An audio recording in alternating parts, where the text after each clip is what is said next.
Oui, c'est important de pas directement en fait accuser les parents qui sont beaucoup sur leurs écrans de tous les maux. Il faut bien comprendre que des fois l'utilisation du smartphone, de la télévision ou autre peut être révélateur finalement d'un symptôme justement et vient cacher le fait que quelque chose ne va pas.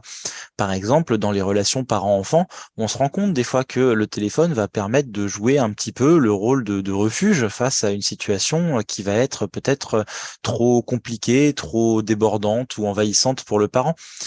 Si je prends un exemple, je me souviens d'une de mes patientes qui avait par exemple deux enfants avec tous les deux des troubles comportementaux assez graves, donc qui étaient suivis par ailleurs, mais assez peu suivis malheureusement, hein. Et en plus, l'école voulait pas d'eux parce que ils étaient beaucoup trop compliqués, donc ils allaient une demi-heure par semaine à la maternelle. Donc en fait, la maman était assez débordée. Le papa ne s'en occupait pas du tout. Et donc, elle était seule avec ses deux enfants qui étaient assez explosifs, on va dire. Et finalement, elle m'expliquait qu'elle passait ses journées à s'occuper de l'administratif, à s'occuper de la gestion de la maison, à s'occuper de la gestion des enfants et tout ça. Et que finalement, elle arrivait même plus à prendre de plaisir en fait à jouer avec eux parce que elle n'arrivait plus à trouver la capacité à jouer.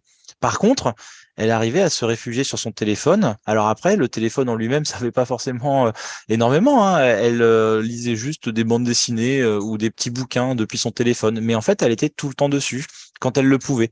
Et en fait, ça, c'était un moyen de trouver un refuge face à cette situation trop débordante du fait de toujours s'occuper de ses enfants et de pas avoir de temps pour elle.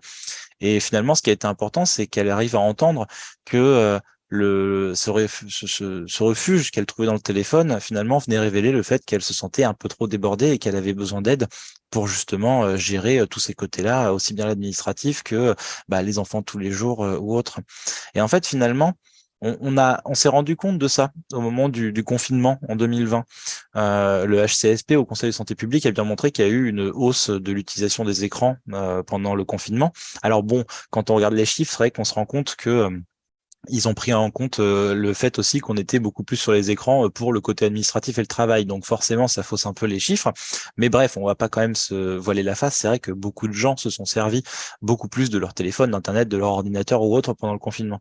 Et finalement, en fait, s'est bien rendu compte qu'il y avait deux usages types des écrans au moment du confinement. Il y avait le fait déjà de s'en servir pour créer du lien ou garder du lien avec les gens qui étaient loin de nous, les gens de notre famille, nos amis ou autres, avec qui on gardait le contact grâce aux logiciels comme Zoom, Skype, Teams ou autres, ou alors grâce aux jeux vidéo pour certains, ou aux réseaux sociaux, peu importe. Mais ils ont servi aussi finalement à couper un peu la relation qui était des fois trop anxiogène parce que trop présente. Les enfants et ados, surtout les ados, allaient beaucoup sur les écrans parce que être tout le temps avec leurs parents, c'était compliqué. Et les parents l'avouent aussi quand même, aller sur les écrans, ça permettait des fois de couper un petit peu la relation avec les enfants et les ados, qui des fois aussi étaient un peu trop compliquées. Notamment lorsque on était un papa ou une maman seul avec un ou deux enfants, aucun adulte avec qui discuter, au bout d'un moment, on se sentait un peu en manque de relation adulte, on se sentait un peu trop envahi par notre relation parent-enfant, et du coup, le téléphone allait finalement servir un peu de refuge là-dedans. Donc le but, c'est de comprendre un petit peu ce que va venir jouer finalement l'écran chez chaque sujet, parce que chacun va avoir en fait un rapport différent à l'écran. Et encore une fois, de pas dire aux parents non mais on va arrêter l'écran parce que c'est pas bon pour votre enfant.